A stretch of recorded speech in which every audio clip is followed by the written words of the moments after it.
कहानी शुरू होती है मैलरी से, जो सैन फ्रांसिस्को से डेनवर की तरफ अकेली गाड़ी चला रही है।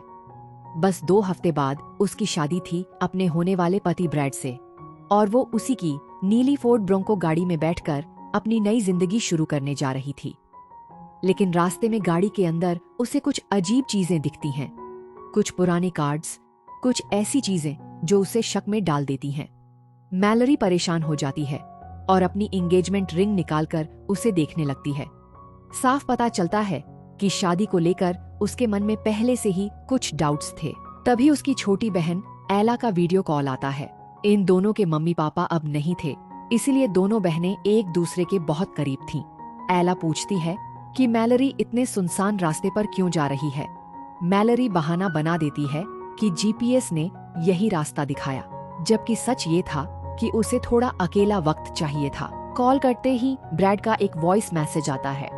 ब्रैड बताता है कि एक जरूरी काम की वजह से उनका हनीमून कैंसिल करना पड़ रहा है। ये सुनकर मैलरी अंदर से टूट जाती है। वो अपना पूरा शहर, अपनी बहन, अपनी पुरानी जिंदगी छोड़कर जा रही थी, और ब्रैड ने बिना पूछे ही सब कुछ बदल दिया। कुछ आगे जाने पर अचानक गाड़ी झटके खाकर बीच रास्ते में बंद हो जाती है। फोन में कोई सिग्नल नहीं, किसी को कॉल भी नहीं लगा सकती। गर्मी से परेशान होकर मैलरी गाड़ी के पीछे कपड़े बदलने जाती है, और तभी झाड़ियों से एक अजनबी आदमी की आवाज सुनाई देती है।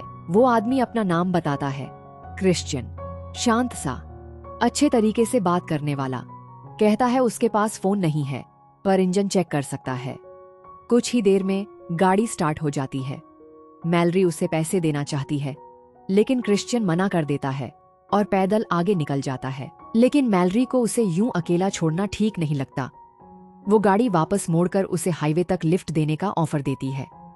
क्रिश्चियन गाड़ी में बैठ जाता है, और यहीं से शुरू होता है वो सफर, जो मैलरी की सोच से कहीं ज्यादा खतरनाक निकलने वाला था। शुरू में दोनों की बातें बिल्कुल नॉर्मल रहती हैं। गाना बजता है, फैमिली की बातें होती हैं। मैलरी अपनी शादी और डेनवर शिफ्ट होने की बात बताती है। क्रिश्चियन अपने बारे में ज्यादा कुछ नहीं बताता, बस इतना कि बचपन में वो अपने पापा के साथ यहीं आया करता था। लेकिन जैसे ही हाईवे का आखिरी मोड़ पास आता है, क्रिश्चियन का बर्ताव अचानक बदलने लगता है। वो बताता है कि आगे एक सस्ता मोटेल है जहाँ वो रुकेगा। फिर एक अजीब बात कहता है कि इतनी बड़ी सुनसान जगह पर मैलरी की गाड़ी ठीक वहीं खराब हुई जहां वो खुद था।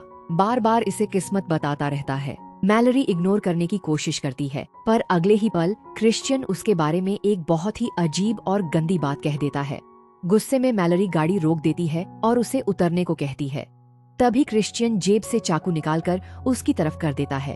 अब मैलरी को समझ आ जाता है कि उसने गलत बंदे को लिफ्ट दे दी है। क्रिश्चियन उसे चुपचाप उसी बंद पड़े मोटेल की तरफ चलाने को कहता है। मैलरी पूछती है कि वो उसके साथ ऐसा क्यों कर रहा है, तो क्रिश्चियन बड़े आराम से सारा दोष उसी पर डाल देता है।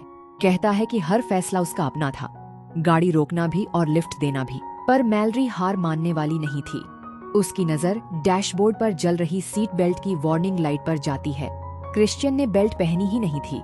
आगे एक तेज मोड़ था, उसके बाद गार्ड रेल। मैलरी समझ जाती है कि सीधे भिड़ना खतरनाक है। उसके पास बस एक ही मौका था। वो अचानक एक्सीलेटर दबा देती है और स्टीयरिंग सीधा गार्ड रेल की तरफ घुमा देती है। गाड़ी खाई में गिरती है, कई बार पलटती है, और आखिर में नदी के किनारे उल्टी होकर रुकती है। होश आने पर मैलरी को पता चलता है कि उसका पैर डैशबोर्ड और टूटे मुड़े लोहे के बीच बुरी तरह फंस चुका है। सीट बेल्ट की वजह से वो बच तो गई, पर अब हिल भी नहीं पा रही थी। और क्रिश्चियन, वो एक्सीडेंट में गाड़ी से बाहर गिरा था, पर ज्यादा चोट नहीं आई उसे। वो उठकर वापस आता है, मदद के लिए नहीं, बस ये देखने की मैलरी की हालत कितनी खराब है। वो कहता है कि खून काफी बह रहा है, पर बड़ी नस नहीं कटी तो वो जल्दी नहीं मरेगी। फिर मुस्कुराकर कहता है, गाड़ी खाई में उसी ने गिराई थी, तो निकलने का रास्ता भी खुद ही ढूंढना पड़ेगा। और वो चला जाता है, मैलरी को उल्टी गाड़ी में अकेला छोड़कर। अब शुरू होता है मैलरी का असली टेस्ट। फोन गायब, आवाज कहीं तक नहीं पहुंचती। रात में ठंड और जंगली जानवरों की डरावनी आवाजें। पानी खत्म होने पर वो बारिश का पानी पीती है, और भूख मिटाने के लिए मजबूरी में एक चूहे का मांस तक खाना पड़ता है उसे। अगले दिन क्रिश्चियन फिर आता है, इस बार एक डरावनी बात लेकर। वो बताता है कि पास वाले केबिन का परिवार वापस आ गया है, और उनके साथ जो हुआ उसका मजाक मजाक में जिक्र करता है। साफ है कि क्रिश्चियन ने उनके साथ भी कुछ बहुत बुरा किया है। वो मैलरी का फोन और एक टूल बैग फेंक देता है। बैग में एक छोटी आरी होती है, पर वो गाड़ी काटने के लिए नहीं, बल्कि मैलरी को अपना ही पैर काटने पर मजबूर करने के लिए है। रात को तूफान आता है, तेज बारिश शुरू हो जाती है और रेडियो पर बाढ़ की चेतावनी सुनाई देती है। मैलरी को उम्मीद की एक किरण नजर आती है।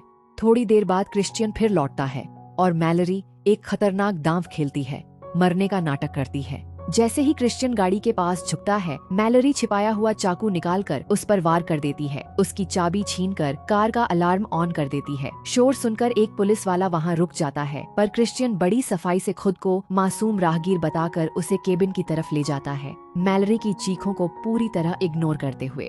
नदी का पानी तेजी से बढ़ने लगता है, गाड़ी बहने लगती है। आखिरी पल में मैलरी आरी से खुद को छुड़ाने की कोशिश करती है और तभी तेज बहाव गाड़ी को जोर से हिला देता है। डैशबोर्ड ढीला पड़ जाता है और उसका पैर आखिरकार आजाद हो जाता है। घायल हालत में वो नदी के तेज बहाव से किसी तरह बाहर निकलती है और लंगड़ाते हुए उसी केबिन की तरफ बढ़ती है, जहां से उसे एक बच्ची के रोने की आवाज सुनाई देती है। अंदर पहुंचकर देखती है कि क्रिश्चियन ने पुलिस वाले को मार डाला है और उसकी वर्दी पहनने की तैयारी में है, जबकि एक छोटी बच्ची केटी वहां बंधी पड़ी है। मैलरी अफसर की बंदूक उठाकर केटी को छुड़ाती है, पर तभी क्रिश्चियन वापस आ जाता है। दोनों के बीच जानलेवा लड़ाई शुरू हो जाती है। टेबल के नीचे छिपना, खून के निशान, भाग दौड़। आखिरकार लड़ाई बालकनी तक पहुंच जाती है। आखिरी ताकत लगाकर मैलरी क्रिश्चियन को नीचे धक्का दे देती है, ठीक उसी भालू पकड़ने वाले जाल के ऊपर जिसे उसने खुद पहले देखा था। जाल उसके पैर पर बंद हो जाता है और अब वही दर्द, वही मजबूरी उसकी बारी थी। मैलरी उसका चाकू उसकी तरफ फेंक देती है और कहती है, जो चॉइस उसे दी गई थी वही चॉइस अब उसके पास भी है। फिर वो केटी का हाथ पकड़कर उसे लेकर बाहर निकल जाती है, बिना पीछे मुड़े, जबकि क्रिश्चियन दर्द में तड़पता रह जाता है।